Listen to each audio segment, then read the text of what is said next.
Good afternoon, South Coast. It's Mike Sylvia with New Bedford Guide and New Bedford Live. We're here to continue our conversation with some of the medical professionals at South Coast Health. With me today is Dr. Peter Lee. He's an MD, PhD. He's the medical director at the Cardiovascular ICU Center. So, welcome, Dr. Lee. Can you just give me an intro of your role at South Coast Health? Great. Well, thank you. It's a pleasure to be here. So I'm one of the three cardiac surgeons here at South Coast, primarily at Charlton Memorial Hospital. And as a cardiac surgeon, we do heart surgeries, and most commonly bypass surgeries and valve surgeries and various other types of surgeries. Our patients all universally go to the intensive care unit. So I'm also the medical director of the cardiovascular ICU, ensuring that we provide optimal and efficient care for our patients after heart surgery.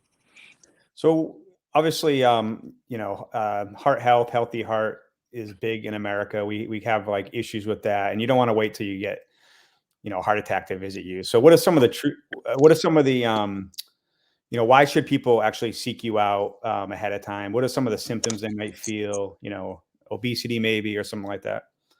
Yeah, absolutely. So cardiovascular disease is still the number one killer in the United States, which encompasses a wide range of conditions and diseases.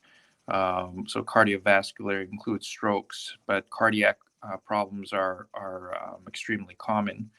And this managing and taking care of patients with cardiac disease is a team effort between the cardiologists, the primary care doctors, and us as cardiac surgeons. As most patients who see their primary care physicians, whether it's their internal medicine doctor or family medicine doctors, and those who have cardiologists, will see them on a regular basis. And the idea is that if there are any symptoms or lab tests or other routine screening exams that find a problem that may require surgery, then we will get involved. So in a lot of ways, the primary care doctors and the cardiologists are gatekeepers in a sense, in terms of patients who ultimately come and see us for cardiac surgery evaluations. And so in terms of symptoms or signs that you may have, it really depends on the disease or disorder that's being addressed. And so if, for example, the most common surgery that we do is a coronary artery bypass or heart bypass surgery, and essentially that is treating coronary artery disease, which is a blockage in the arteries that provide blood flow to the heart muscle. And depending on the degree of blockage and how quickly that occurs, there could be a wide range of presentations. So if you were to have this problem that ultimately requires surgery, the ideal stepwise most typical scenario would be someone who has ongoing either chest pain or chest discomfort, often is described as chest pressure. Sometimes it's just feeling of almost like indigestion, often radiating to the left side or the jaw, that either prompts someone to go to the emergency room or they tell their doctor, and there's an index of suspicion that results in further testing. And that further testing may be a stress test. And what a stress test is literally either with a medication to make the heart work harder or running on a treadmill to, again, activate and make the heart work harder. We could determine if there are changes to the heart that suggest that there's inadequate blood flow. And if we see those things, then that prompts the next test, which would be to actually look at the arteries on the heart through catheterization. And that's something that's done by the interventional cardiologists. And if we see blockages there, sometimes it could be something simple that may be treated with just stents. But if it's a little more involved, especially involves one of the major, the what we call the left anterior descending or multiple vessels, especially for those who are diabetic, it may be better treated with surgery, in which case we would be consulted or the patient would be sent to us for evaluation.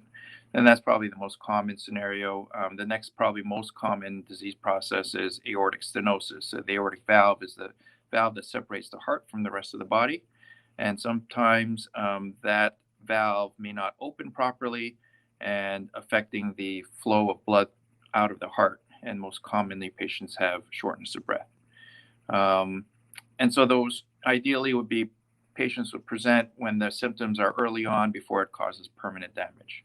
Of course, what people probably hear a lot about are heart attacks. And, that's essentially the first coronary disease that I talked about, where it's progressed to a point where there's actually heart damage.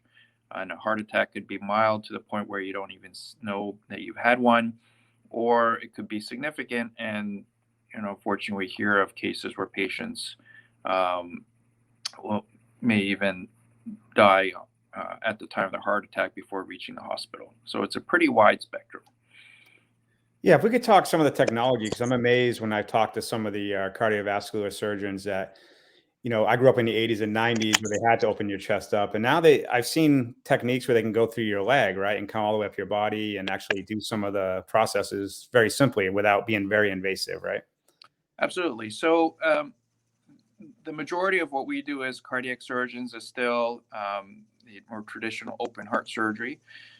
So a lot of the disease processes that are treated have options to be done more invasively as an open heart surgery or less invasively through catheters. So, as I alluded to earlier, bypass surgery is an open heart surgery procedure, and the basics of that has not changed in decades. Essentially, we're literally taking a vessel, whether it's an artery or a vein from the legs, and bypassing the blockage from the aorta to pass the blockage on the artery. The catheter-based version of that would be a stent, which would be either done through the artery in the arm or from the femorals, from the groin. And so that could be done without having to open the chest. And that's something, again, done by interventional cardiologists. However, for the aortic valve, again, up to about a decade ago, that was primarily, if not exclusively, done through open heart surgery. In the last few years, the catheter-based version, so it's called TAVR, transcatheter aortic valve replacement, TAVR, has now surpassed open heart surgeries as the most common way of fixing the aortic valve. And that's done through catheters, most commonly through the groin. And so patients who are appropriate candidates can get that done without having open heart surgery. And that's done together with interventional cardiologists and with a cardiac surgeon. Yeah. So what does a patient's path look like after heart disease diagnosis? I know not everyone's the same. Obviously, it depends on your, how far along you are. But what's the standard path if you diagnose heart disease? So it depends on the disease itself and what the treatment is. So as a heart surgeon, those who ultimately do end up getting heart surgery, again, ideally, the scenario would be one where they have the disease identified and they're seen in clinic electively, not as an emergency procedure, for example. And whether it's for bypass surgery or for valve surgery, or if they have an enlarged aorta and require repair of aneurysm so that it's fixed before it ruptures. Those can be planned out in advance, and we would get a number of tests. And the reason for the tests are because heart surgery is probably one of the biggest surgeries you can get. And so it's very safe as long as we understand what all the risks are. And so sometimes patients who need these surgeries are actually quite sick and have a lot of other comorbidities or other medical problems that make them not the best candidates for open heart surgery, in which case we may recommend not having surgery or offering some other procedure which may treat the disease, albeit not as well. And so we would do all these tests. If everything looks good, then we would schedule the surgery. They would come in for surgery, and for most of these surgeries, the typical stay in the hospital is about 5 to 7 days, in the intensive care unit, usually for a day or two. And for patients who come in relatively good shape, we expect that they'll be able to go home, and we see them in clinic about 3 to 4 weeks later.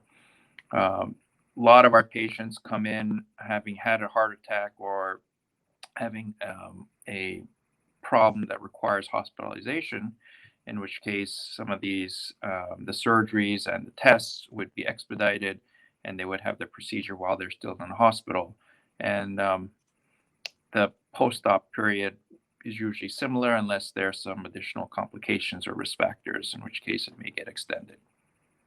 Yeah, no offense, but I don't want to ever be referred to you. So how do we, Taken. yeah, so how do we get healthy heart? Obviously, quit smoking, exercise 3 to 5 times a week. Is there a diet? I grew up with the food pyramid. What's the recommended diet for people?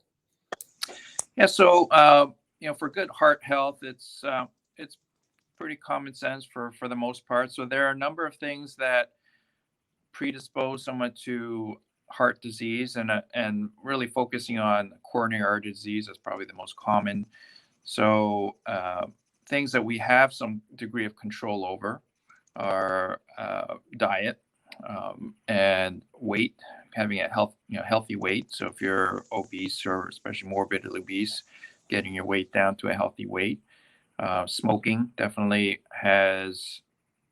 increases the risks of multiple medical problems, not only cardiovascular disease, but also cancers and lung problems, obviously. And things that can be controlled with medications or with weight loss and exercise also include high cholesterol and high blood pressure. And so these are problems that are screened for and checked regularly during normal physicals, annual checkups. And so if they're identified, they can be often managed with medications and minimize the risk of progression. Some things you don't have control over is your genetics. And so some people may do everything correctly, not smoke, exercise, healthy weight, all that, but just have bad genes, a lot of heart disease in the family. And, there's nothing you can do about your genes, but if you control everything else, you can still minimize the progression and at least be able to keep an eye on it and treat them before they actually cause a problem like a heart attack or heart failure. With regards to your question regarding healthy diet, so in general, we're talking about fruits and vegetables, minimizing saturated fats, processed foods, and moderation. In anything, moderation in terms of total calories and also just the quality of the foods.